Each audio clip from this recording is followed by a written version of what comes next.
வருவாய் அருள்வாய் முருகா. ஏறாத மலை மேலே ஏறி வந்தேன், கந்தவேளே உன்னருளை நாடி வந்தேன். வணக்கம். தகப்பனுக்கே குருவான தகப்பன் சாமியான திருமுருகனுக்கு, ஜோதிட கடவுளான திருமுருகனுக்கு முதல் வணக்கம். ஐயாவின் ஞான கண்களை திறந்து வைத்த அருணாச்சலம் ஐயாவிற்கு பரமகுரு வணக்கம். தனது குருவிடம் மிக உயர்ந்த சிபாரிசும், அதாவது எனக்கு தெரியாத விஷயங்களை கூட சோமையாவிடம் தான் கேட்பேன் என்று அவர் உயர்ந்த பாராட்டுதல்கள் தெரிந்து, எனக்கப்புறம் என்னுடைய வாடிக்கையாளர்கள் செல்ல வேண்டிய திசை இவரிடம்தான் என்று காட்டி கொடுக்கும் அளவுக்கு குருவிடம் அவ்வளோ உயர்ந்த பாராட்டுகள் பெற்ற நமது குரு திரு எஸ்வி சோமசுந்தரம் ஐயா, கொடிக்கம்பம் ஜோதிடர் அவர்களுக்கும் குரு வணக்கம். இது தவிர எனக்கு பலவிதங்களில் ஜோதிடம் கற்றுக் கொடுத்த புத்தக எழுத்தாளர்களுக்கும், குறிப்பாக ஜோதிட அடிப்படைகளையும் சார ஜோதிடத்தின் நுணுக்கங்களையும் கற்றுக் கொடுத்த இரும்பாலை விஜயன் ஐயா, பேராசிரியர் விஜயன் ஐயா அவர்களுக்கும், அவரது குருவான பாண்டியராஜன் ஐயா, வாலாடி ஐயர் அவர்களுக்கும் எனது வணக்கங்களை தெரிவித்துக் கொள்கிறேன். என் பெயர் ரவிச்சந்திரன். நான் என்னுடைய சொந்த ஊர் காரைக்குடி. ஏறக்குறைய 25 ஆண்டுகளாக நான் வெளிநாட்டில் வசித்து வருகிறேன். இப்போது 25 வருடங்களாக என் ஜோதிட தேடல் தொடர்கிறது. பல கேள்விகளும் எவ்வளவு கஷ்டப்பட்டேன் என்று சொல்லி கடைசியில் வாராது வந்த மாமணி போல் நல்ல குருமார்கள் பெற்று, அதிலும் அற்புதமான குருமாராக திரு எஸ்பி சோமசுந்தரம் ஐயாவிடம் நான் கற்றவை, இவற்றை பற்றி சிறு பகிர்ந்து கொள்ள ஆசைப்படுகிறேன். இதற்கு வாய்ப்பளித்த அவருக்கு எனக்கு மிக்க நன்றிகள். அதாவது இந்த பதிவு சற்று நீளமானதாக இருக்கும் என மனதில் உள்ளதெல்லாம் கொட்டிவிட முயற்சிக்கிறேன். ஏற்கனவே ஒரு தடவை ரெக்கார்டாகி நீளமாக வந்து விட்டது. அதுக்காக மறுபடியும் ரெக்கார்ட் செய்தாலும் அது நீளமாக தான் வரும் போல் இருக்கிறது. ஏன்னா அவ்வளோ விஷயங்கள் சொல்லணும்னு ஆசைப்படுறதுனால, குறிப்பாக ஒரு 9 கேள்விகளுக்கான பதில்கள் இந்த பதிவில் உங்களுக்கு கிடைக்கும் என்ற ஒரு எண்ணம் தோன்றுகிறது. இந்த கேள்விகளை நீங்கள் கேட்கும்போதே வீடியோவை ஆஃப் செய்துவிட்டு கீழே இதற்கான பதில்கள் என்று உங்களுக்கு தோன்றுவற்றை டைப் செய்யுங்கள். ஓரிரு கேள்விகளுக்காக பதில் செய்யும். கேள்வி 1: பாரம்பரிய ஜோதிடம் முழுமையானதா, இல்லை காலத்திற்கேற்ப மீண்டும் மீண்டும் புதுப்பிக்கப்பட வேண்டியதா? இது முதல் கேள்வி. பாரம்பரிய ஜோதிடம் முழுமையானதா, அதில் எல்லாவற்றிற்கும் பலன் உள்ளதா, தெளிவாக உள்ளதா? காலத்திற்கேற்ப புதுப்பித்தால்தான் பலன் எடுக்க முடியுமா? புது முறைகளை கற்றுக்கொள்ள வேண்டியதுமா? ஏஎல்பி முறை, சிஆர்பி முறை, கேபி முறை, சாரஜோதிட முறை என்று புது புது முறைகள் தேவையா? அவை இருந்தால்தான் பலன் தெரியுமா? இது முதல் கேள்வி. 2வது கேள்வி: ஜோதிடத்திற்கு குருவருளும் திருவருளும் தேவையா, இல்லை அது முழுமையான ஒரு கணித சாஸ்திரமா? கணிதத்திற்கு திருவருளும் வேண்டாம், குருவருளும் வேண்டாம், ஜோதிடத்திற்கு வேண்டுமா? 3வது, நாடி ஜோதிடம் எந்த விதத்தில் பலனளிக்கிறது? அது அருள்வாக்கா, இல்லை ஜோதிட விதிகள் மூலம் எழுதப்பட்டதா? இந்த கேள்விகள் உங்களிடம் இருந்தால் இதற்கான சிறு பதில் இந்த பதிவில் வந்து உங்களுக்கு உதவும் என்று நினைக்கிறேன். அருள்வாக்கு ஜோதிடம் பெரியதா, விதி வழி சொல்லும் ஜோதிடம் பெரியதா? இவற்றில் எது மேன்மையானது? நமது எஸ்பிஎஸ் ஐயாவின் தனிச்சிறப்பு என்ன? அவரது காணொளிகளின் தனிச்சிறப்பு என்ன? அவர் பார்க்கும் விதத்தில் உள்ள தனிச்சிறப்பு என்ன? 5வது கேள்வி: ஜோதிட விதிகளை கற்று நினைவில் வைப்பது எப்படி? அதாவது 6வது கேள்வி: ஒரு காணொளியிலிருந்து நல்ல விதிகளை தெளிவாக கற்பது எப்படி? 7வது, பாடல்களை மனனம் செய்வது அவசியமா, இல்லை விதிகளை மட்டும் நினைவில் வைத்து கொண்டால் போதுமா? 8வது, ஜோதிடத்தில் ஆயிரக்கணக்கான விதிகள் உள்ளன. இவற்றை முறையாக கற்பது எப்படி? கற்பதை பயன்பாட்டில் கொண்டு வருவது எப்படி? ஒரு ஜாதகத்தை பார்த்தவுடன் அது தொடர்புடைய விதிகளை கவனித்து பலன் சொல்வது எப்படி? பாடல்களுக்கும் துணை விதிகளுக்கும் உள்ள ஒற்றுமை என்ன, வேறுபாடு என்ன? இந்த மாதிரி கேள்விகள். ஒரு ஜோதிடரின் கடமை என்ன? இது ஒரு 10 கேள்விகள்னு வச்சுப்போம். இதை நான் சொல்லப் போகிறேன். இங்கே நான் சொல்வது ஒரு 5-7 நிமிஷத்துக்கு அப்புறம் தான் ஐயாவை பற்றியே நான் பேச போகிறேன். அது வரைக்கும் என் சொந்த கதையை தான் சொல்ல போகிறேன். எதுக்கு அப்படின்னா, என்னோடய புகழ் பாடுறதுக்கு இல்லை, அதில் சொல்கிறதுக்கு ஒன்றும் இல்லை. ஒரு ஜோதிட மாணவனின் ஆர்வம் எவ்வளவு இருந்தாலும் ஒரு நல்ல குரு கிடைக்கும் வரை எவ்வளவு தடுமாற வேண்டியுள்ளது என்பதற்கும், ஐயா போல் குருமார்கள் எவ்வளவு அபூர்வமானவர்கள் என்பதை சொல்வதற்கும் முன்னுரையாக, அதற்கான ஊக்கத்தை கொடுப்பதற்காக இப்படி தொடங்குகிறேன். ஒரு 5 நிமிடம் எனக்கு எப்படி ஜோதிட ஆர்வம் வந்தது, அதற்கு நான் கண்டெடுத்த முயற்சிகள் என்ன, தோல்வி என்ன, வெற்றி என்ன, பின் ஐயாவை எப்படி கண்டுபிடித்தேன், எந்த விஷயங்களில் கவரப்பட்டேன், இதையெல்லாம் சற்று சொல்ல ஆசை.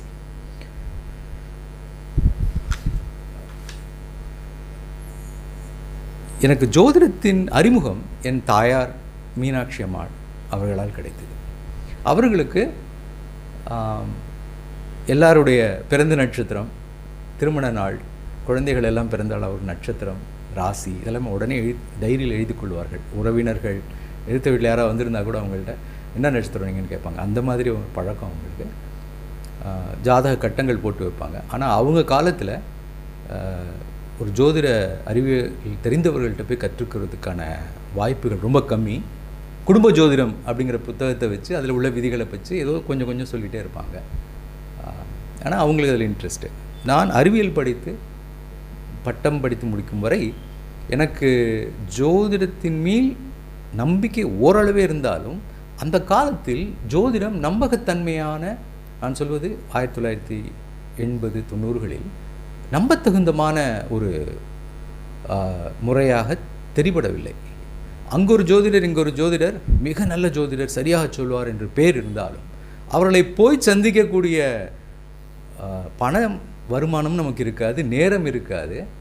அப்படியே போய் சந்தித்தாலும் அவர்கள் 1-2 சொல்லிவிட்டு அடுத்த ஆளை பார்க்க போய்விடுவார்கள். பலன் சொன்னாலும் பலனுக்கான விதியை சொல்ல மாட்டார்கள். இப்படி இருந்ததால் பொதுவாகவே அறிவியல் அதிகம் படித்தவர்களுக்கு ஜோதிடம் என்பது உண்மையாக வேண்டுமானால் இருக்கலாம், ஆனால் ஜோதிடர்கள் உண்மையானவர்கள் என்ற மாதிரி ஒரு ஏற்றம் தான் இருந்தது. அப்போது இப்படி இருந்த காலகட்டத்தில் எனக்கும் ஜோதிடத்தில் ஆர்வம் அவ்வளவாக இல்லை. மேற்படிப்பு படிக்கும்போது ஒரு நண்பருடன் எதேச்சாக வைத்தீஸ்வரன் கோவிலில் நாடி பார்க்க நேர்ந்தது. அவர்தான் பார்க்க சென்றார். ஒரு கைரேகையை, அவருடைய ரேகையை வாங்கி கொண்டு சில கேள்விகள் கேட்டு, உங்கள் ரேகையை கண்டுபிடித்து விட்டேன், நீங்கள் 1 மணி நேரம் சென்று வாருங்கள் என்று சொன்ன அந்த ஜோதிட திரு பூசமித்து அவர்கள் குலத்தில் வந்தவர். அவர் சொல்லி அனுப்பித்து என்னிடம் திரும்பி, ஐயா உங்கள் ரேகையும் கொடுங்கன்னு கேட்டார். நான் சொன்னேன், எனக்கு இதிலெல்லாம் நம்பிக்கை இல்லை, நான் ஜோதிடம் பார்க்க வரல, கூட தான் வந்தேன்.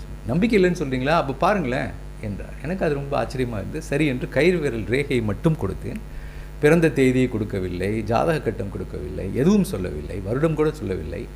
அந்த ரேகையை எடுத்துக்கொண்டவர் ஒரு கொட்டை எடுத்து கொண்டு வந்து அந்த கட்டிலிருந்து கேள்விகள் கேட்க ஆரம்பித்தார். உங்களுக்கு அக்கா இருக்கிறார்களா, அண்ணன் இருக்கிறார்களா, அப்பாவின் பெயர் அகரத்தில் தொடங்குமா, இப்படி வரிசையாக கேள்வி கொண்டே இருக்கிறாள். ஆம் இல்லை ஆம் இல்லைங்கும்போது அடுத்த பக்கத்தை புரட்டி கேட்டு கேட்டு கடைசியில் ஒரு ஓலையில் வந்தோன்னா வரிசையாக ஆம் ஆம் ஆம் ஆம் ஆம்னு சொல்கிற மாதிரி ஒரு ஓலை வருது. கண்டுபிடிச்சிட்டோங்க, நீங்கள் ஒரு 1 ஹவரில் வாங்க, இது எழுதி கொடுத்துருவோன்னு சொல்லிட்டு வாங்கிட்டு போயிட்டாங்க. எனக்கு ரொம்ப ஆச்சரியம், என்ன அப்படி சொல்கிறாங்க, எப்படியெல்லாம் ஒன்று வந்தது அப்படி எனக்கு ஆச்சரியம். அப்போவே மனது பக் பக்னு அடிக்க ஆரம்பிச்சிச்சு, இப்படி ஒரு கலை இருக்குமோ என்று. நான் வெளியில் வந்து திரும்பி ஆர்வத்துடன் போகும்போது ஒரு 40 பக்க நோட் புக்கில் 25 பாடல், தமிழ் பாடல் எழுதியிருக்கு. முதல் பாடலே கிரக நிலைகளை சொல்கிறது, எந்த வீட்டில் எந்த கிரகம் இருக்கும். அது என்னுடைய ஜாதகம் முதல் பக்கத்தில் கட்டத்தில் வரைந்திருக்கிறது. எங்கள் ஜாதகம் எனக்கு நன்றாக தெரியும். இது வாக்கிய முறைப்படி கிரக நிலைகள் அதில் நடைபெற்றிருக்கின்றன. மிச்ச 24-25 பாடல் வந்து என்னுடைய வாழ்க்கையில் உடைய அவுட்லைன், பொதுக்காண்டம். அதில் ரொம்ப அற்புதமாக என்னுடைய பெயர் ரவிச்சந்திரன், ஆதவனுடன் மதியின் பெயர் இவனுக்கு உண்டுன்னு எழுதியிருக்கு. எப்படி சொல்ல முடியும்? சரி, எங்கள் அம்மா பேர் மீனாட்சி அம்மாள், ஆலவாய் தேவி இன்றவளாம் அன்னைன்னு எழுதியிருக்கு. அதே மாதிரி எங்கள் அப்பா பேர் அண்ணாசாமி அப்படிங்கிறது அண்ணாசாமினே போட்டிருக்காங்க. அது எனக்கு ரொம்ப ஆச்சரியமாக போச்சு. இது தவிர என் அண்ணன் என்ன பணிபுரிவார், என் அக்கா என்ன பணிபுரிவார், நான் மேற்படிப்பு படிப்பேன், இதெல்லாம் கூட இன்னும் சில எதிர்கால விஷயங்களையும் அதில் சொல்லியிருந்தது. பிற்பாடு அது சரியானது. இப்போது எனக்கு என்னையாது கைரேகையை வச்சு கட்டத்தை கண்டுபிடிக்கிறாங்களா? இதுவே பெரிய விஷயம். கட்டத்தை வச்சு வாழ்க்கையை சொல்கிறாங்களா? பிற்பாடு தான் தெரிந்தது நாடி ஜோதிடத்தில் கட்டத்தை வைத்து வாழ்க்கையை சொல்வதில்லை. அதாவது ஆளை தேர்ந்தெடுப்பதற்கு அந்த சுவடியை கண்டுபிடிப்பதற்கான இண்டெக்ஸ் என்று சொல்லக்கூடிய தேர்ந்தெடுக்கும் கருவியாகத்தான், அந்த கட்டத்தை குறிக்கும் கருவியாகத்தான் கைரேகையை பயன்படுத்துகிறார்கள். இதில் இந்த சுழி இருக்குது, அந்த சுழிங்கிறத வச்சு எது லக்னம் எது ராசிங்கிறத வச்சு கிரக நிலைகளோட அடித்தளத்தை வச்சு அவங்க நல்ல விதமாக ஏதோ குறியில் வச்சுருக்காங்க. அப்போ அந்த கட்டை எடுத்துடுறாங்க. கட்டில் உள்ளது உள்ளுணர்வு. இது பிற்பாடு தான் தெரிய வந்தது. ஆனால் எனக்கு அப்போ ரொம்ப ஆச்சரியமாக போச்சு. எதை வச்சு ஒருத்தன் பேர் ரவிச்சந்திரன் இருக்க முடியும், இந்த மாதிரி எனக்கு தம்பி இருப்பான் அக்கா இருப்பாங்கிறதெல்லாம் எப்படி சொல்ல முடியும் அப்படின்னு ரொம்ப ஆர்வமாகி, அறிவியல் ஆர்வம் அதிகமாக இருந்ததனால் இந்த நாடி ஜோதிடத்தின் அடிப்படையை எப்படியாவது நம்ம கற்றுக்கொள்ள வேண்டும் என்று ரொம்ப ஆவலுடன் இதற்கான முயற்சிகள் எடுத்தேன். இது நடந்தது கிட்டத்தட்ட 1995 போல் இருக்கலாம் வச்சுக்கலாம். ஆனால் அந்த காலத்தில் நாடி பற்றிய புத்தகங்களும் கிடையாது, விளக்கங்களும் கிடையாது. ஆனால் தேடி தேடி இதெல்லாமும் கண்டுபிடிக்கணும். ஆனால் பொது ஜோதிட புத்தகங்கள் ஒரு 300-400 புத்தகங்களை கிட்டத்தட்ட 10 வருடங்களில் தேடி, ஆங்கிலத்தில் தமிழில் வடமொழியில் கூட தேடி வைத்து சேகரித்து அதை படிக்க முயற்சி பண்ணி கொண்டிருந்தேன். ஆனால் இவற்றிலெல்லாம் விதிகள் இருக்கும், விளக்கங்கள் இருக்காது. அதாவது எப்படி விதிகள் விளக்கம் எப்படி பலன் இருக்கும் அப்படின்னா, ஒருத்தருக்கு மேஷத்தில் சூரியன் உச்சம் பெற்றிருந்தால் நல்ல ஆதிக்கம் உள்ளவராக இருப்பான். பொது பலன் தான் இது. மேஷத்தில் சூரியன் எல்லாருக்கும் இப்படி இருக்குமா? இருக்காது. அதே மாதிரி லக்னத்தில் சூரியன் உள்ளவர் நல்ல தந்தை வலுவாக இருப்பார், இப்படி இருக்கும். இது எப்படி சொல்ல முடியும்? ஆனால் இப்படி தான் இருக்கும். வெறும் விதிகள், விதி துணுக்குகளாக இருக்கும். இதெல்லாம் விதின்னு சொல்லக்கூடாது. பின்னாடி சொல்கிறேன் பாருங்கள். ஐயா விதிக்கும் விதி துணுக்குக்கும் உள்ள வித்தியாசத்தை எடுத்து காட்டுற ஒரே ஆள் ஐயா தான். விதி என்பது ஒரு சின்ன கிரக நிலை, விதி துணுக்குங்கிறது ஒரு சின்ன கிரக நிலைக்கு வரக்கூடிய பலன், வாய்ப்பு தான். அதில் பலவற்றை சேர்க்கும்போது தான் அது ஒரு முழு விதியாக மாறுகிறது. இது ஐயாவிடம் நான் கற்றுக்கொண்ட பெரும்பாடம். இதை பற்றி சொல்லுகிறேன். ஆனால் அந்த காலத்தில் புத்தகங்களில் விதிகள் இருக்கும், விளக்கம் இருக்காது. விளக்கம் இருந்தால் உதாரண ஜாதகம் இருக்காது. உதாரண ஜாதகம் இருந்தாலும் ஏதோ ஒரு விஷயத்தை தொட்டு காட்டிவிட்டு போய்விடுவார்கள். இப்போது ஒரு முறைமை, ஒழுங்காக பார்க்கும் ஒரு முறைமை யாரும் கற்றுத்தரவில்லை. இது குருமார்கள் மற்றும் செய்து வந்தது. அதிலும் சிலரே இதை காப்பாற்றி கொண்டு வந்திருக்கிறார்கள். ரொம்ப இதுக்கும் இந்த மாதிரி சொல்லுது. ஸோ இப்போ நாடி ஜோதிட கற்றுக்க கூட முயற்சி பண்ணேன் ஆர்ஜி ராவ் அவர்களிடம் பெங்களூரில். அவர் ஆரம்ப காலத்தில் கன்னடத்தில் சொல்லிக் கொடுத்த கிளாஸில் போய் கூட கற்றுட்ருக்கேன் நான். ஆனால் அவர் பிருகு நந்தி நாடின்னு சொல்லுவார். பிருகு நந்தி நாடின்னு ஒரு நாடியே கிடையாது. பிருகு நாடிங்கிறது, பிருகு சம்யாங்கிறது வடநாட்டில் குருவின் சுழற்சி, சனியின் சுழற்சி, ராகுவின் சுழற்சி, கேதுவின் சுழற்சி மாற மாற எந்தெந்த வருடங்களை எந்த கிரகங்களை தொடுவது, லக்னம் கூட அதில் கிடையாது, தசாபுக்தி கிடையாது, இதை வைத்து என்ன நடக்கும் என்பதை எழுதும் நாடி ஜோதிடத்தின் அடித்தளம் இந்த பிருகுநந்தி நாடி தான். அதாவது பிருகு சம்ஹிதா. அதே மாதிரி நந்தி வாக்கியம்னு தமிழ்நாட்டில் ஒரு நாடி இருக்குது. 4 கோடா பிரித்து மேஷம், சிம்மம், தனுசில் உள்ள கிரகங்களை சேர்த்து எழுதிக்கிறது. ஏன்னா 1, 5, 9 உள்ளவங்க ஒரு இடத்துல சேர்றதா எடுத்துக்கிறது, பார்வையாக எடுத்துக்கிறது. அதே மாதிரி ரிஷபம், கன்னி, மகரமில் உள்ளதை ஒன்றா சேர்த்துக்கிறது. இப்படி 4 பக்கமும் கிழக்கு, மேற்கு, வடக்கு, தெற்குன்னு பிரித்து அந்த சேர்க்கைகளின் மூலம் பலவிதமாக பதில் சொல்வது. இப்படி சொல்லும் அபூர்வ முறை தமிழ்நாட்டில் நந்தி வாக்கியம் மற்றும் பல இதில் இருந்தது. இப்போ இந்த ஆர்ஜி ராவ் என்பவர் தமிழ்நாட்டுக்கு ரொம்ப கஷ்டப்பட்டு தேடி இதற்கான விடைகள் கிடைக்காம எங்கெங்கேயோ கிடைச்ச சின்ன குழுவை வச்சு அவர் அதை முறைமையாக்கி பயிற்றுவித்தார். இருந்தாலும் எனக்கு அதில் திருப்தி வரவில்லை. இந்த வைத்தீஸ்வரன் கோயில் பார்த்த நாடி மாதிரி வரலையேன்னு ரொம்ப. ஆனால் அதில் ஒரு சின்ன தீற்றா ஒன்று கிடைத்தது. அப்போ அந்த வைத்தீஸ்வரன் கோயில் மாடியில் இருக்கிறவங்க எல்லாருமே மந்திர நாடி என்கிற உபாசனா தெய்வத்தின் மூலம் உண்மையை உள்ளுணரும் ஜீவநாடியின் வேறு வேறு ரிஷிகளே எழுதி வைத்திருக்கிறார்கள். இப்படி தான் அவங்க அதில் எழுதியிருக்காங்க. அதில் ஜோதிட விதிகள் இல்லை. சரி, ஜோதிட விதிகள் உள்ள நாடி உள்ளனவா என்றால் உண்டு. ஜோதிட நாடி அல்லது தந்திர நாடி, மந்திர நாடி, தந்திர நாடி, உபாசனை மூலம் மந்திரம் மூலம் உபாசனை பெறுவது மந்திர நாடி, ஜோதிட விதிகள் மூலம் சொல்வது தந்திர நாடி. அந்த டெக்னிக்கல் தந்திரனா இந்த இடத்துல டெக்னிக்கல் தவிர சந்திர நாடின்னு ஒன்று உண்டு. பட் மந்திர நாடி தந்திர நாடி பிரித்தாலே போதும். இந்த தந்திர நாடி உண்டு. அது தேவகேரளம் சந்திரகலா நாடி என்ற ஒரு புத்தகம். அது தமிழிலும் ஜாதக மனோரஞ்சிதம் என்ற பெயரில் சிஜி ராஜன் ஐயா பதிப்பிட்டிருக்கிறார்கள். அதில் தான் ஒரு ஜாதகம் கொடுத்தால் அதில் கிட்டத்தட்ட 20 பாயிண்ட், இந்த சேர்க்கை இருப்பதனால் இது நிகழும், இந்த சேர்க்கை இது நிகழும், நிறைய நீளமான இது எல்லா லக்னங்களுக்கும் பதிப்பித்தார். 5 பாகங்கள் உள்ளன. அதுதான் விதியையும் சொல்லி விளக்கத்தையும் சொன்ன முதல் நாடி. ஆனால் அதை எடுத்து அதிலிருந்து கற்றுக்கொள்வதும் கடினம் தான். இப்படி நான் தடுமாறிக்கொண்டிருந்தேன். கிட்டத்தட்ட 2020 தான் நாடி என்ற வார்த்தை இன்னும் பிரபலமாக தொடங்கியது. சுகர் நாடி ஐயா, சேலம் ஐயா விஜயன் ஐயா சுகர் நாடியை எடுத்து பிரபலப்படுத்தும் போது சார ஜோதிடத்தின் முக்கியத்துவத்தை எடுத்து காட்டினார். அதாவது அதில் பல விதங்களை கற்றுக்கொண்டேன். அதேபோல் ஆதித்ய குருஜி அவர்கள் ஜோதிடத்தின் அடிப்படையில் பொது பலன்கள் பார்ப்பது எப்படி அப்படிங்கிறத பற்றியும் ரொம்ப விளக்கமாக பலவித உதாரண ஜாதங்கள் மூலமாகவும் தொட்டு காட்டி நிறைய பேசியிருக்கிறார். இதுவும் கற்றுக்கொள்ள கடந்த 2 வருடங்களுக்கு முன்பு வரை.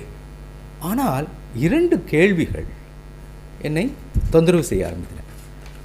ஒன்று, பாரம்பரிய ஜோதிடம். இவங்க எல்லாம் என்ன சொல்கிறாங்கன்னா, பாரம்பரிய ஜோதிடம் முழுமையானதல்ல, அது மட்டும் போதாது, எதையாவது ஒன்று சேர்க்கணும், சார ஜோதிடத்தை சேர்க்கணும், இல்லாட்டி லக்னா பதத்தியை மாற்றணும், இல்லாட்டி இதை சேர்க்கணும், இல்லாட்டி தாராபலனை பார்க்கணும். இப்படி பாரம்பரிய ஜோதிடம் முழுமையானதல்ல அப்படின்னு சொல்கிறாங்க.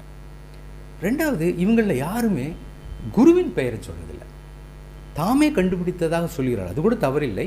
இந்த குரு தான் எனக்கு அடித்தளமிட்டு அமைத்தவர், இந்த பாரம்பரியத்தில் வந்தவன் அப்படிங்கிறத யாருமே சொல்லலை. அதாவது பாரம்பரியம் தோல்வி பெற்றதாகவும் அதை வெற்றிக்கு அடிப்படமாக மாற்றும் நாங்கள் மாற்றியதாகவும் சொல்லிக்கொள்வது அது கொஞ்சம் உறுத்தியது.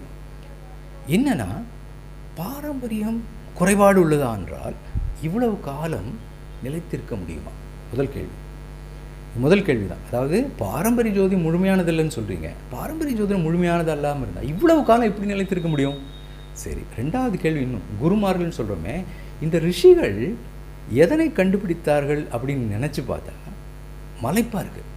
அதாவது இன்றைக்கி இருக்கிற கிரகம் நாளைக்கு எங்கே இருக்குங்கிறது வானத்தை பார்த்து கண்டுபிடிச்சிடும். அதாவது ஒரு நாளைக்கு ஒரு கோடு போட்டோம் அப்படின்னா சந்திரன் நகரும் கோடு இருக்கு இல்லையா, சந்திரன் இப்படியே மேலே ஒரு நாளை விட்டு ஒரு நாள் போகிற கோடு நகர்ந்துகிட்டே போகும்.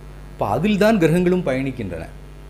இந்த பாதையில் பண்ணிங்கன்னா ஒரு நாளைக்கு முன்னாடி போகும். அதை நீங்கள் குறிப்பு எடுத்து ஏதாவது ஒரு ரெஃபரன்ஸ் பாயிண்ட்டை வச்சு கணக்கு எடுத்து நாளை இந்த கிரகம் எங்கே இருக்கும், நாளை மறுநாள் எங்கே இருக்கும்னா எழுதிடலாம். ஆனால் பலனை எப்படி எடுக்கிறது? இதுக்கும் மனித வாழ்க்கைக்கும் தொடர்பு உள்ளதுங்கிறத யார் யோசித்து கண்டுபிடிச்சா? அப்போது அது மட்டும் இல்லை, இன்னும் பல அபாரமான விஷயங்கள் இருக்குது. கிரகத்துக்குரிய காரகங்கள், ஏன் செவ்வாய் ஏன் சகோதர காரகம்? ஜோதிடத்துக்கு ஏன் செவ்வாய் சரியான கிரகம்? பாவக காரகம், 7ஆம் வீடு ஏன் களத்திரகாரம்னு சொல்கிறோம்? அது மட்டும் இல்லை, லக்னம் என்ற அமைப்பு, இதெல்லாம் சாதாரணமான விஷயம் கிடையாது. அப்போது ஆதிபத்தியம், கிரககாரகம், பாவகாரகம், ஆதிபத்தியம், லக்னம், தசாபுக்தி, இந்த 5 விஷயத்தை மட்டும் எடுத்துக்கங்க. தசாபுக்தியெல்லாம் நினச்சி கூட பார்க்க முடியாத அற்புதங்கள். சந்திரன் நகர்வை வைத்து எந்தெந்த சமயத்தில் வாழ்க்கை சம்பவங்கள் நடக்கும், மொத்த சார்ட்டு பிறக்கும்போதே இருக்கே. அப்போ கல்யாணம் ஆகணும் இருக்குது, எந்த வயசில் ஆகும் அப்படிங்கிறதுக்காக சந்திரனோட தசை தான் ஒத்துழைக்கணும். அப்போது ஐயா சொல்கிற மாதிரி கிரக சேர்க்கை அமைந்து, ஸ்ருதிகளில் உள்ள கிரக சேர்க்கை அமைந்து தசாபுக்தியும் நடைமுறைக்கு கோச்சாரமும் ஒத்துழைத்தால் பலன் நடந்தே தீரும் அப்படின்னு அறுதிட்டு சொல்லுவாங்க. அது அப்போ இவ்வளவு விஷயங்களை கண்டுபிடித்த ஞானிகள் இதெல்லாம் எங்கேயோ ஒரு இடத்துல உட்காந்து யோசித்து கண்டுபிடிச்சி தேடி கண்டுபிடிச்சதில்ல, அவர்கள் காலத்தை கடந்த ஞானிகள். இப்போ என்ன பண்ணுறாங்க, மனசுக்குள்ளே இறங்கி ஆழ்ந்த சமாதி நிலைக்குள்ளே போய் உள்ளுணர்வில் அவர்களுக்கு எல்லாமே தோன்றுது. அதாவது உலகங்கிறது காலத்தை கடந்த உலகங்கிறது ஒரு ஒரு ஒரு இருக்குது. ஒரு டிவிடி மாதிரி, டிவிடியில் எப்படி ஒரு சினிமாவில் எல்லா காட்சிகளும் பதிவிட்டிருக்கப்பட்டிருந்தவோ அது மாதிரி ஒரு டிவிடி மாதிரி இருக்குது. இவங்க என்ன பண்ணுறாங்க, இங்கே இருந்தவங்க நாடி ஜோதிடம் சொல்வது அதுதான், இங்கே இருக்கிறவங்க எதிர்காலத்துக்கு போய் அங்கே உள்ளவனுக்கு என்ன நடக்குங்கிறத கண்டுபிடிச்சிட்டு திருப்பி வராங்க. அப்போது காலம் என்பதே இல்லாத ஒரு தளத்தில் எல்லா உண்மைகளும் அடங்கி உள்ளன. அவற்றின் ஸ்னாப்ஷாட்டு தான் நம்ம ஹாரோஸ்கோப்.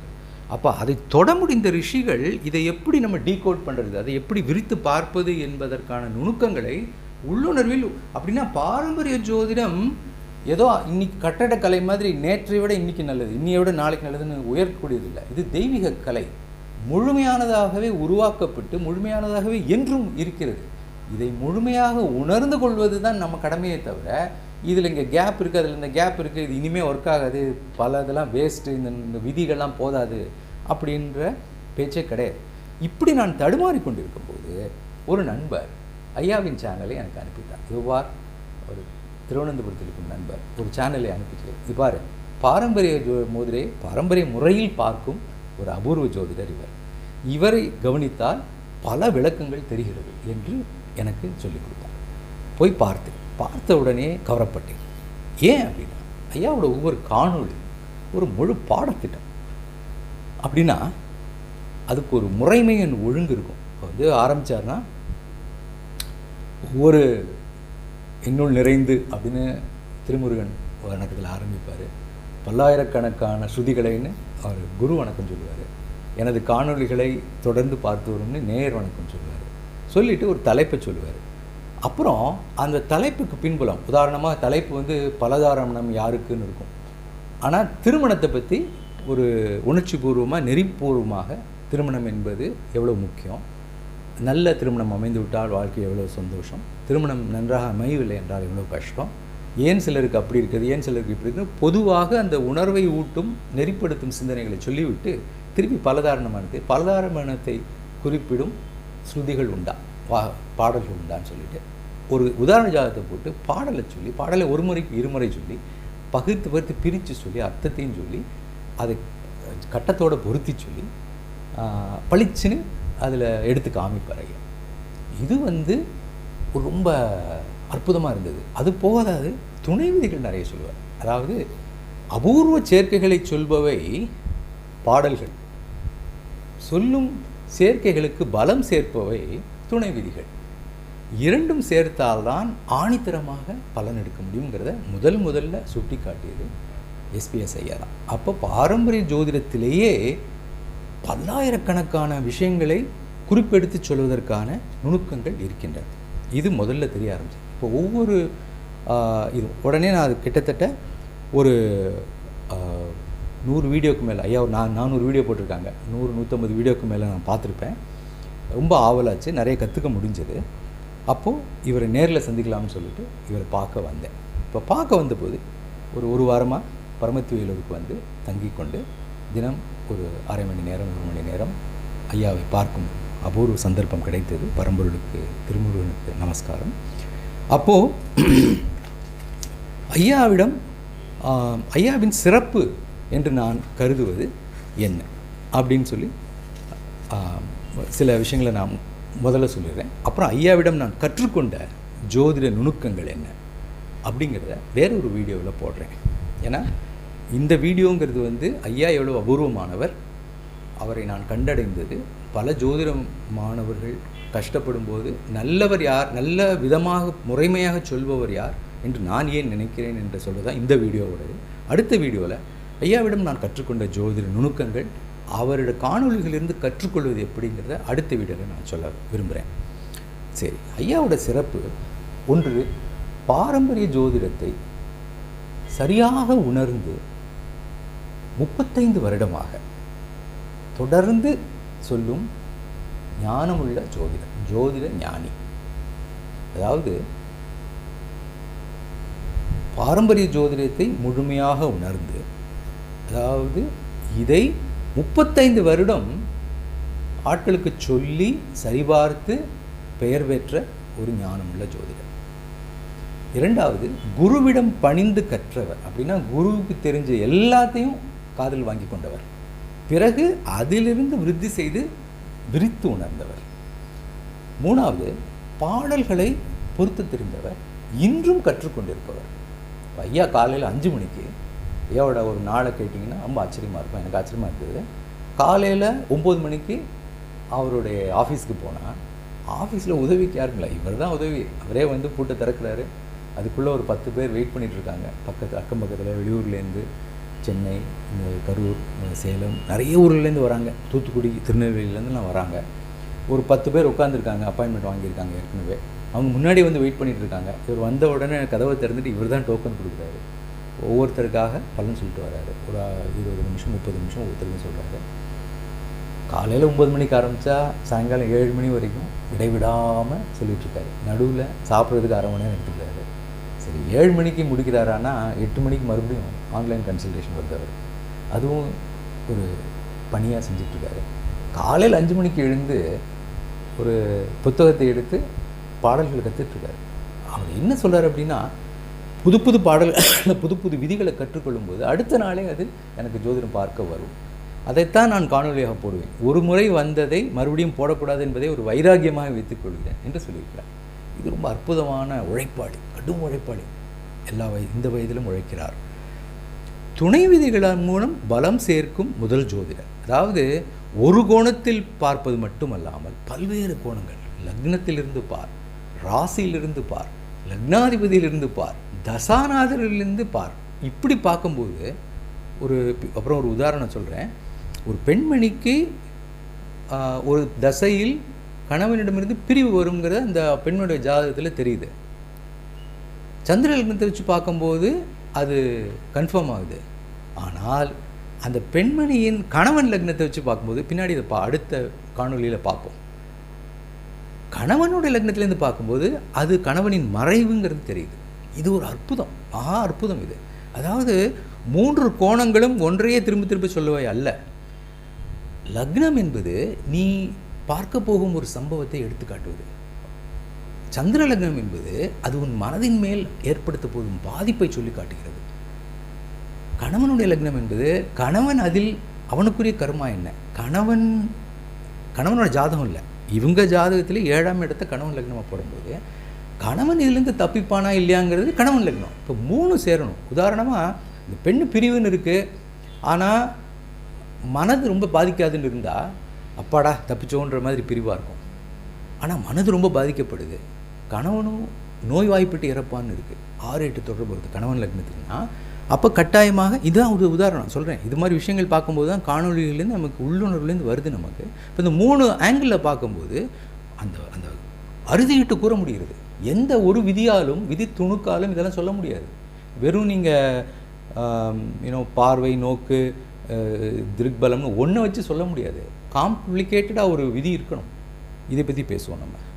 ஐயாவோட இன்னொரு குணம், விதிகளை உள்ளார்ந்து புரிந்து கொள்ள உதவுபவர். உதாரணமாக சந்திரனும் புதனும் சேர்ந்தால் ஏமாற்றுவான் அல்லது ஏமாற்றப்படுவான் அப்படின்னு இருக்குது. ஏன்னு கேட்டேன். யோசிச்சு பாருங்கன்னாரு. தெரிலையான்னு சொன்னேன். சந்திரன், நீங்கள் யோசிச்சு பாருங்கள், சந்திரன் காலபுருஷ லக்னத்துக்கு 4ஆம் அதிபதி. ஒழுங்கு, கற்பு, நெறிமை இதெல்லாம் காட்டும் இடம் 4ஆம் அதிபதி, தாய் ஸ்தானம் தான். 6ஆம் அதிபதி யார்? புதன். அப்போது எதிர்ப்பு இதெல்லாம். சந்திரனும் புதனும் சேர்ந்த இடத்துல கற்பு பிறழ்தலோ அல்லது ஏமாற்றுதலோ ஏமாற்றப்படுதலோ அங்கே இருக்குது அப்படின்னு தெரிய வருது. இந்த மாதிரி விதிகளின் கூறுகளாக புரிந்து கொள்வது இவரிடம் மட்டும்தான். சரி, பேராசை அற்றவர், புகழ் விளம்பரம் போன்றவை தேடாதவர், இவற்றை கண்டால் விலையை ஓடுவார். எப்படி சொல்கிறேன்னா, அவருக்கு ஐயாவுக்கு வெயிட் பண்ணிகிட்டு இருக்கும்போது ஒரு அம்மா உட்காந்துருந்தாங்க. மத்தியானம் 12 மணி ஆகிடுச்சு, 1 மணி ஆகிடுச்சு. அப்பா ஐயா சாப்பிட போகிறாங்க. அவங்க உட்காந்துட்ருக்காங்க. நான் கேட்டேன், அம்மா நீங்கள் சாப்பிட்டீங்களா, அதாவது வேணுமான்னு கேட்டேன். இல்லைங்க, கையில் சாப்பாடு கொண்டு வந்துட்டேன், நான் ஐயாவை பார்த்துட்டு சாப்பிட்டுக்கிறேன் 2-3 மணிக்குன்னாங்க. அப்போ நான் கேட்டேன், நீங்கள் பலமுறை வந்திருக்கீங்களான்னு. அவங்க சொல்கிறாங்க, 30 வருஷமாக நான் இவர்கிட்ட தான் வந்துட்டுருக்கேன். கரூர் பக்கத்தில் ஒரு கிராமம், அங்கேருந்து நான் பஸ் பிடிச்சி இன்னொரு பஸ் பிடிச்சி மாறி சாப்பாடையும் எடுத்துகிட்டு வந்துடுவேன். ஏம்மா இப்படி வரீங்க, இவர் அவ்வளோ நல்ல வரான்னு கேட்டேன். சொன்னாருங்க, ரொம்ப உண்மையைத்தான் சொல்லுவார். நல்லதோ கெட்டதோ அதை சொல்லிடுவார். அவர் சொன்னது சொன்ன காலத்தில் நடக்கும். சரியான வழிகாட்டுதலோடு சொல்லுவார். அவர் சொன்னதை நான் அப்படியே ஃபாலோ பண்ணால், எனக்கு இப்போ குழந்தைங்க பேர குழந்தைங்க இருக்குது, பேர குழந்தைங்களும் சேர்த்து சமைச்சு எடுத்துகிட்டு வந்திருக்கேன். இதை கொண்டு போய் நான் அவங்களுக்கு கொடுத்து நான் சேர்ந்து சாப்பிடுவேன். அப்போது எனக்கு என்ன உடனே தோணுதுன்னா, ஐயா வந்து நாமக்கல்லோ சேலமோ சென்னையிலையோ ஒரு ஆஃபீஸ் போட்டிருந்தார். அவர் இப்போது பன்மடங்கு பணம் புகழ் எல்லாம் கிடைக்கும். ஆனால் ஜோதிடத்தை வழிகாட்டுதலாக கருதும் எளிய மக்களுக்கு இவரது சேவை அவ்வளவு நகராமல், இருந்த இடம் விட்டு நகராமல் பண்ணிகிட்ருக்காரு. அதாவது என்னுடைய ஆன்மீக குருவான ரமண குரு 16 வயதில் தன்னுடைய வீட்டை விட்டு திருவண்ணாமலைக்கு வந்துட்டார். திருவண்ணாமலைக்கு வந்தவர் அதுலேருந்து 5 கிலோமீட்டர், அதாவது அந்த மலை கிரிவலம் மட்டும்தான் போவாரே தவிர அந்த இடத்த விட்டு ஒரு 5 கிலோமீட்டர் கூட வாழ்நாள் புறம் போனதில்லை. 54 வருடம் இருந்த இடத்திலே உட்கார்ந்திருந்தார். அவரை தேடி உலகில் உள்ள மக்கள் எல்லாம் வந்தார்கள். அப்போது உலகத்தை நான் தேடி போக வேண்டியதில்லை, உலகம் வேண்டுமானால் என்னை தேடி வரட்டும், அதுவும் எனக்கு தேவையில்லைங்கிற ஒரு அற்புதமான மனநிலை, அமைதி, திருப்தி, இதை கொண்டவர் நமது ஜோதிட ஞானி ஐயா SPS ஐயா. எளிமையின் சிகரம், நடப்பவைகளை முன்கூட்டி சொல்வோம். என்ன தானே ஜோதிடர்னா? இல்லை, பல ஜோதிடர்கள் என்ன சொல்லுவாங்க, நமக்கு பேச்சு கொடுத்து பார்த்து அப்படி இருக்கணுமே அப்படிம்பாங்க. அதில் நம்ம சொல்கிற வார்த்தையிலேருந்தே ஒன்று பிடுங்கி அடுத்து சொல்லுவாங்க. இவர் அப்படி கிடையாது. இவர் வந்து ஒரு 10 விஷயங்களை இப்படி இருக்கணுமே சொல்லி முடிச்சிடுறாரு. முடிச்சுட்டு இது நடந்திருக்கணுமேன்னு சொல்லி முடிச்சிட்டாரு. அதுக்கப்புறம் தான் வந்து அப்போ அது எல்லாத்துக்கும் ஆமாம்னு தான் சொல்ல மாதிரி இருக்குது. ஏன்னா விதிகளோடு சொல்கிறார் அவர். அது மாதிரி நடக்க போகுது, கவனமாக இருங்கன்னு அறிவுறுத்துறாரு. இது ரொம்ப அற்புதமான, அது சொன்னது நடந்தால்தான். அவர் காணொலியை பார்த்தீங்கன்னா அதான் பாரு, அவர் என்ன பண்ணுவார்னா பலனை சொல்லிடுவார். அதாவது அந்த கேட்க வந்தவங்களுக்கு பலனை எப்படி சொன்னோம், அவர் எப்படி எதிர்கொண்டார்கள், பின் என்று நடந்ததுங்கிறதையும் சொல்லிட்டு தான் அவர் பாடலே போவார். அதாவது இவங்களுக்கு இதை பார்த்துட்டு இப்படின்னு சொன்னேன், அவங்க வந்து கேட்கலை, அப்புறம் அது நடந்ததுக்கப்புறம் ஓடி வந்து ஐயா இப்படி நடந்துட்டேன்னு சொன்னாங்க, அப்புறம் வழிகாட்டினேன் அப்படின்னு சொல்லுவார். அப்பாவை ஜாக்கிரதையாக இருக்க சொல்லுங்கள், வெளியில் போக வேணாம், வாகனம் பிரச்சனைன்னு சொல்லு. பையனை ஜாக்கிரதையாக இருக்க சொல்லுங்கள், வாகனத்தில் பிரச்சனை, தண்ணியில் ஈடுபட வேணான்னு சொல்லுங்கள். அதே மாதிரி இன்னொரு பையனுக்கு காலேஜ் படிக்க போகிற இடத்துல காதலில் போய் சிக்கிக்க வேணான்னு சொல்லுங்கள். இப்படிலாம் சொல்லி வழி நிறுத்தி, அதே மாதிரி இந்த ஆள் இன்னொரு 2 வருடம் ஆகட்டும், திருமணம் அவசரப்படாதீங்க, இப்படி சொல்லி வழி நடத்தும் ஜோதிடர். அதுக்கு எவ்வளோ பொறுப்பு வேணும், பொறுப்புள்ள ஜோதிடர். இன்டர்வியூ, மீட்டிங் இதுக்கெல்லாம் போகாமல் கடமையை மட்டும் செய்து கொண்டிருக்கிறவர். எல்லாவற்றுக்கும் மேலாக பல மாணாக்கர்களை சத்தம் போடாமல் உருவாக்கி கொண்டிருக்கிறார். ஐயா ஒரு விஷயம் சொன்னார், ஐயாவோட அனுமதி இல்லாமல் சொல்லிடுறேன், நல்ல விஷயந்தான், ஐயா அதை யார்ட்டையும் சொல்ல போகிறதில்லை. ஐயா இளமையில் அருணாச்சலம் ஐயாக்கிட்ட போய் கற்றுக்கும் போது ஊர்லேருந்து அங்கே போய் இதை காலையில் ஒரு கஞ்சி குடிச்சிட்டு போயிடுவாங்கன்னு நினைக்கிறேன். மத்தியானம் 1 மணிக்கு பாடம் முடியும் போது வயிறு கிள்ளுமா. அப்போது எல்லோரும் மாணவர்கள்லாம் கிளம்பி போனப்புறம் அருணாச்சலம் ஐயா சொல்லுவாராம், மனைவியை கூப்பிட்டு, சோமு தம்பி சாப்பிட்டுட்டு போக சொல்லு அப்படிங்க. அப்போ அவர் கண்ணில் தண்ணி வர சாப்பாடு எடுத்து வாயில் வைக்கும்போது அப்போ நினைப்பாராம், நம்மளும் ஐயா வயசுக்கு வரும்போது நம்மளும் ஒரு 50 பேருக்கு சாப்பாடு போட்டு ஜோதிடம் கற்றுக் கொடுக்கணும். அதை மாதம் ஜோதிட வகுப்பாக நடத்தி அன்னதானம் நிறைய செய்கிறார். இதெல்லாம் வெளியில் காட்டிக்கொள்வதில்லை, சொல்லுவதில்லை. இதெல்லாம் வந்து பார்க்கும்போது அப்படி ஒரு நமக்கு வந்து, அதாவது பாரம்பரிய ஜோதிடத்தின் ஆரம்பத்தில் இப்படித்தான் ஜோதிடர்கள் இருந்திருக்கிறார்கள். சிதறிப்போய் சிந்திப்போய் வெளி நாட்டுக்காரர்கள் சிந்தனைகள்லாம் வந்து தாக்கியதனால் எல்லா கூறுகளும் உடைபட்டு போய் சிதைந்ததை நம்ம இப்படி வந்து பாரம்பரிய ஜோதிடம் முழுமை இல்லாமல் நீ முழுமையாக பார்த்து தேடி கண்டுபிடிக்கணுமே, அதற்கான வழியை ஐயா காட்டி கொடுக்கிறார். சரி, அடுத்த பதிவில் ஐயாவிடம் நான் கற்றுக்கொண்ட நுணுக்கங்களையும் உதாரணங்களையும் எப்படி காணொளிகளிலிருந்து கற்றுக்கொள்ள முயற்சிக்கிறேன், புத்தகங்களிலிருந்து கற்றுக்கொள்ள ஐயா எனக்கு சொல்லிக் கொடுத்த சில நுணுக்கங்கள், இவற்றை அடுத்த வீடியோவில் பகிர்கிறேன். மிக்க நன்றி, வணக்கம். முருகன் குமரன் குகனென்று மொழிந்துருவும் செயல் தந்துணர்வென்றருள்வாய். குரு புங்கவரும் புவியும் பரவும் குரு புங்கவ எண்குண பஞ்சரமே. இது கந்தர் அனுபூதியில் உள்ள ஒரு பாட்டு. இதை திரும்ப திரும்ப சொன்னால் அஷ்டாவதானம், ஜோதிடம் இதெல்லாம் நன்கு வரும் என்று சொல்வார்கள். நன்றி, வணக்கம்.